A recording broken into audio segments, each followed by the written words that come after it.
اور مائیں اپنے بچوں کو پورے 2 سال دودھ پلائیں، یہ حکم اس شخص کے لیے ہے جو پوری مدت تک دودھ پلوانا چاہے، اور دودھ پلانے والی ماؤں کا کھانا اور کپڑا دستور کے مطابق باپ کے ذمہ ہوگا۔ کسی شخص کو اس کی طاقت سے زیادہ تکلیف نہیں دی جاتی، تو یاد رکھو کہ نہ تو ماں کو اس کے بچے کے سبب نقصان پہنچایا جائے اور نہ باپ کو اس کی اولاد کی وجہ سے نقصان پہنچایا جائے،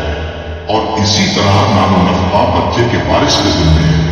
اور اگر دونوں یعنی ماں باپ آپس کی رضامندی اور صلاح سے بچے کا دودھ چھڑانا چاہیں تو ان پر کچھ گناہ نہیں، اور اگر تم اپنی اولاد کو دودھ پلوانا چاہو تو تم پر کچھ گناہ نہیں، بشرطے کہ تم دودھ پلانے والے کو دستور کے مطابق ان کا حق جو تم نے دینا کیا تھا دے دو، اور اللہ سے ڈرتے رہو، اور جان رکھو کہ جو کچھ تم کرتے ہو اللہ اس کو دیکھ رہا ہے۔ اور جو لوگ تم میں سے مر جائیں اور عورتیں چھوڑ جائیں تو وہ عورتیں 4 مہینے اور 10 دن اپنے آپ کو روکے رہیں، اور جب یہ عدت پوری کر چکے اور اپنے آپ میں پسندیدہ کام یعنی نکاح کر لیں تو تم پر کچھ گناہ نہیں، اور اللہ تمہارے سب کاموں سے واقف ہے۔ اور مائیں اپنے بچوں کو پورے 2 سال دودھ پلائیں، یہ حکم اس شخص کے لیے ہے جو پوری مدت تک دودھ پلوانا چاہے، اور دودھ پلانے والی ماؤں کا کھانا اور کپڑا دستور کے مطابق باپ کے ذمے ہوگا۔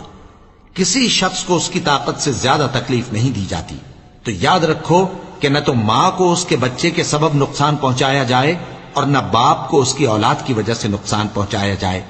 اور اسی طرح نان و نفقہ بچے کے وارث کے ذمے ہے۔ اور اگر دونوں یعنی ماں باپ آپس کی رضامندی اور صلاح سے بچے کا دودھ چھڑانا چاہیں تو ان پر کچھ گناہ نہیں، اور اگر تم اپنی اولاد کو دودھ پلوانا چاہو تو تم پر کچھ گناہ نہیں، بشرطے کہ تم دودھ پلانے والیوں کو دستور کے مطابق ان کا حق جو تم نے دینا کیا تھا دے دو، اور اللہ سے ڈرتے رہو، اور جان رکھو کہ جو کچھ تم کرتے ہو اللہ اس کو دیکھ رہا ہے۔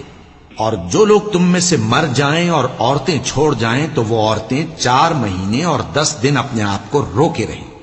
اور جب یہ عدت پوری کر چکیں اور اپنے حق میں پسندیدہ کام یعنی نکاح کر لیں تو تم پر کچھ گناہ نہیں، اور اللہ تمہارے سب کاموں سے واقف ہے۔